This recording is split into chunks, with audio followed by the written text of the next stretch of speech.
Hi friends, welcome back to my channel. তো আজকে একটা রিকোয়েস্টেড ভিডিও নিয়ে চলে এসেছি।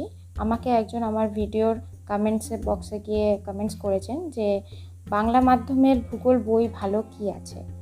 তো আমি বলতে পারি আমি এই বইটা এখন বর্তমানে এর আগেও পড়েছি এবং এখনও পড়ছি।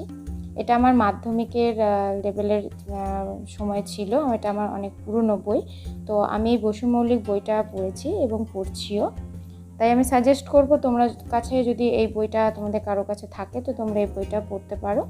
বা আর একটা বইও আছে, আমি ভিডিও চলাকালীন সেই বইটার নামও তোমাদেরকে দেখিয়ে দেবো। তো ভিডিওটা দেখতে থাকো।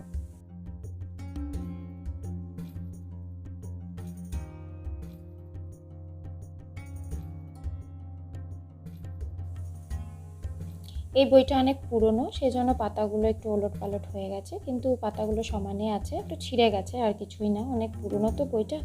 তো তোমাদেরকে বলি যে এই বইটার মধ্যে বিভিন্ন জিনিসের যে যাবতীয় তথ্যগুলো আছে সেই সম্পর্কিত আর একটি বইও আছে, সে বইটার নামও আমি বলে দিয়েছি। যদি কারো কাছে এই বসু মৌলিক বইটা না থাকে তাহলে সে অন্য একটা বইও পারচেস করতে পারে।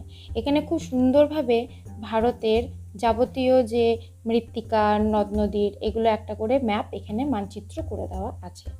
শুধুমাত্র যে ভারতের আছে তা নয়, চীনের আছে, বাংলাদেশের আছে, পাকিস্তানের আছে, আফগানিস্তানের আছে, তোমরা দেখতে পাচ্ছ। তো যাবতীয়টা এখানে সুন্দরভাবে আলোচনা করে দেওয়া আছে। এবং সূচিপত্রটা তোমাদেরকে দেখাচ্ছি একবার। এখানে রয়েছে দেখো ফিজিক্যাল জিওগ্রাফি, আর রয়েছে দেখো ফিজিক্যাল জিওগ্রাফি, এটা হচ্ছে নবম এবং দশম শ্রেণী। আমাদের নবম দশম শ্রেণী দেখে লাভ নেই, আমাদের বিষয়বস্তুর উপর পড়া নির্ভর করছে। এটা হচ্ছে দেখো রিজিওনাল ইকোনমিক, সেই জিওগ্রাফিটাও এখানে রয়েছে। দেখো এখানে ফিজিক্যাল জিওগ্রাফি, রিজিওনাল ইকোনমিক্স এবং হিউম্যান জিওগ্রাফি এটাও রয়েছে। এখানে দেখো রয়েছে, এটা নবম দশম শ্রেণীর পাঠ্যটা দেখাচ্ছি। এটা হচ্ছে প্রাকৃতিক ভূগোলে যেটা আছে, পৃথিবীর আকৃতি, আয়তন, পৃথিবীর আবর্তন, পরিক্রমণ, পৃথিবী কোন স্থানের অবস্থান নির্ণয়, এগুলো শিলা, মালভূমি, পর্বত, সমভূমি, ঠিক আছে। দেখো ভূমিকম্প রয়েছে, ঠিক আছে, হিমবাহ এবং বায়ুর কাজ। এবার হচ্ছে আঞ্চলিক ভূগোল, ভারতের ভূপ্রকৃতি, ভারতের নদ নদী, তারপর ভারতের জলবায়ু, ভারতের স্বাভাবিক উদ্ভিদ, ভারতের মৃত্তিকা, ভারতের জলসেচ, ভারতের উৎপন্ন ফসল। এখানে ভারতের আঞ্চলিক প্রাকৃতিক দুটোই রয়েছে। এবারে দশম পাঠ্যসূচিতে যেটা রয়েছে সেটা হচ্ছে প্রাকৃতিক অঞ্চলের, মানে প্রাকৃতিক ভূগোলে যেটা আছে, মানে বায়ুমণ্ডল রয়েছে, আবহাওয়া, জলবায়ু।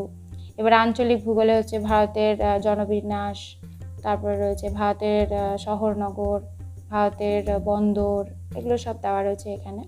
এটা আমার পুরনো সিলেবাসের, তো সেই জন্য পুরনো সিলেবাসের কিছু কিছু তথ্য এখান থেকে আমাকে বাদ দিতে হচ্ছে, কারণ নতুন অনেক কিছুই আপডেট হয়েছে, আমাদের ওয়েস্ট বেঙ্গল জিওগ্রাফি হোক বা আমাদের ইন্ডিয়ান জিওগ্রাফি হোক। তো সেই তথ্যগুলো আমি বিভিন্ন রকম ওয়েবসাইট থেকে ফলো করছি। এছাড়াও তো আমার কাছে ক্র্যাক WBCS এর যে বইটা আছে পার্ট 1টা, সেখানেও অনেক সুন্দর সুন্দর তথ্য দেওয়া আছে, তার সেপারেট ভিডিও তোমাদেরকে আমি বানিয়ে রেখেছি, সেই বইটাও কিন্তু খুব ভালো। তো দেখো এখানে আমি প্রাকৃতিক ভূগোলটা তোমাদেরকে একটু দেখিয়ে দিচ্ছি, একটু সামনেরটুকু এগুলো বর্ণনা করে দেবো। এটা হচ্ছে প্রাকৃতিক পৃথিবীর আকৃতি ও আয়তন, এগুলো চলে যাচ্ছে প্রাকৃতিক ভূগোলের দিক থেকে।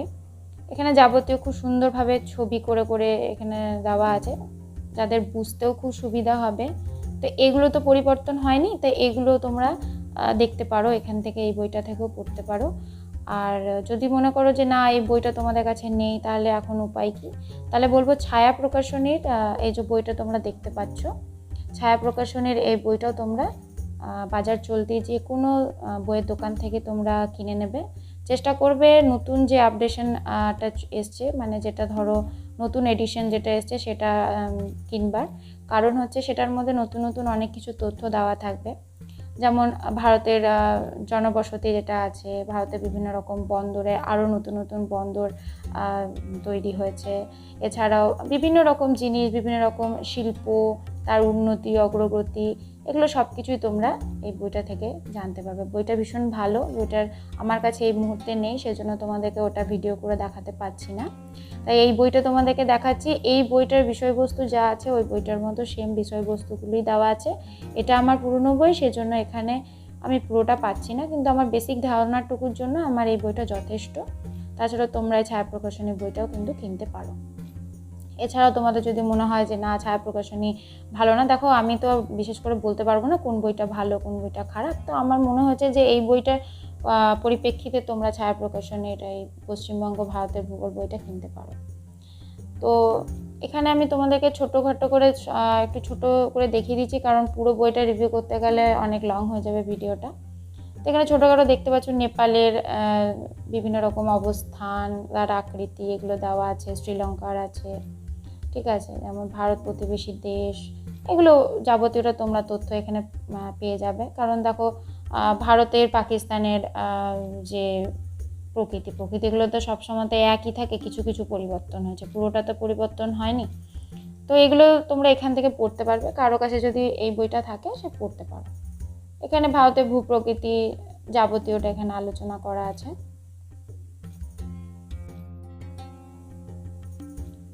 মোটামুটি তোমাদেরকে ভারতের ভূগোলটা আমি দেখিয়ে দিয়েছি। এবার পশ্চিমবঙ্গের ভূপ্রকৃতির নদ নদী কিছুটা চ্যাপ্টার তোমাদেরকে দেখিয়ে দিচ্ছি।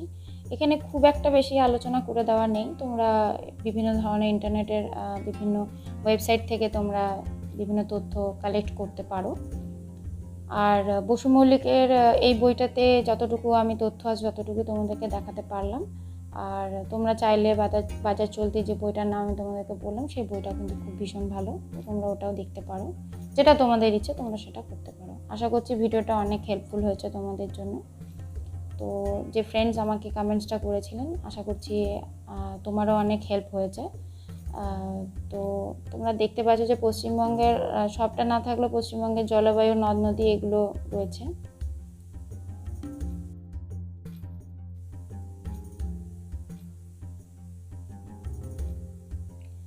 তো মোটামুটি তোমাদেরকে আজকে আমি এই বইটা মোটামুটি রিভিউ করে দেখালাম।